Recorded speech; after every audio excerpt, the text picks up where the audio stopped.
ومؤمن زنانا وزما مسلمان خور او موري الله روپۍ درکړي دي په کپړو په جوړوي مشینده الله روپۍ درکړي دي په میکاپونو په پوډرو په کریمانو یې مشینده الله روپۍ درکړي دي په عباسیاتو یې ملګه زمونږ زنانه ماشوم رالي بسم الله نه وایي موبایل ته ګوري وګونو کې هغه شیزونه ورکړي دي ګانې بجانې اوري برکت به د کوم ځای نه راشي زنانه چې دینداره شي الله په غیرت کې غیرت نبی علیہ السلام اولنۍ بیبي خدیجه رضی الله عنها ایمان راوړ اولنۍ مؤمنه په مقدس مکه خدیجه رضی الله عنها دعا شو الله رب العالمین د ایمان توفیق ورکړه مؤمنه شو زمونږ مور بیبي عایشه رضی الله عنها وی نبی علیہ السلام دا خدیجه به ډیره یادوله پس د مرګه صفت به ولا ډیر کوم او د دې ښځو مزاج داسې دی چې د یوې مخې ته د بلې صفت کې غوسه وله ډېره ورځي داسې په قارېږي مړه زنانه ورته یادوه چې داسې ښه ښځه وه هم غوسه وله ورځي فطرت یې داسې دی ځکه دلته دا د صبر کاسې ډېره زیاته وړه ده برداشت نشي کولی بل نشي برداشت کولی نو زمونږ مور بیبي عایشه رضی الله عنها وایي ما له به غوسه راتله چې نبي علیه السلام د دې خدیجې رضی الله عنها ډېر صفت کوي پس د مرګ وایي ما ورته ویل چې بوډۍ زنانه وه سره سره وښکي وه او ته ډېر صفت کوي وی رسول الله علیه السلام راتوی چې عایشې ته خبرې خدیجه انها كانت وكانت خدیجه په زنانو کې یو زنانه وه ځکه صفت کوم زنانه څنګه وه آمنت بي حين كفر بي الناس ټول خلکو زه نه منلم کافرو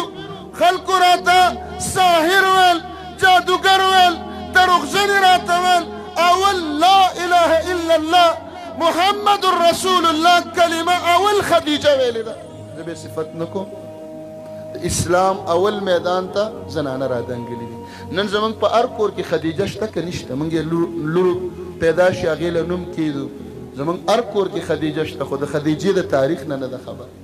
د خدیجې د خپلې مور په قدم نه ده روانه د نن زماني عایشه او خدیجه او فاطمه د خپلو میندو په قدم نیسي وی دا هغه زنانه وه وصدقتني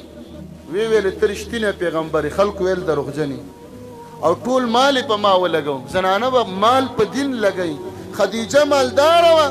سرمایهداره وه تاجره وه خو خپل مال او دولت یې په رسول الله علیه السلام قربان که ومؤمن زنانه وزما مسلمان خور او موري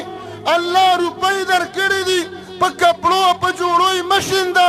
الله روپۍ درکړي دي په میکاپونو په پوډرو په کریمانو یې مشینده الله روپۍ درکړي دي په عباسیاتو یې مه لګوه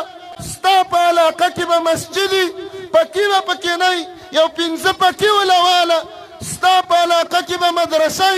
لنټر به نه سیمټ ولواله سریه او سیخ ولواله په دین روپۍ ولګوه که نور الله څه نه دي درکړي هرې زنانه سره سره خو شته سونه کالې زمونږ زنانه چې مړې شي نو بیا یې د نوڼو په سرو جګړی یو وایي ما ورته ډېر جړلي دي سره ماله راکړئ هغه بله وایي ما ورته ډېره جړا کړې ده بیا یې په جړا لانجئ چې ډېره جړا چا وکړه وایي دا یې ښه لور ده دا پرې ډېره خفه ده نو پس د مرګه ستا په سرو په کالي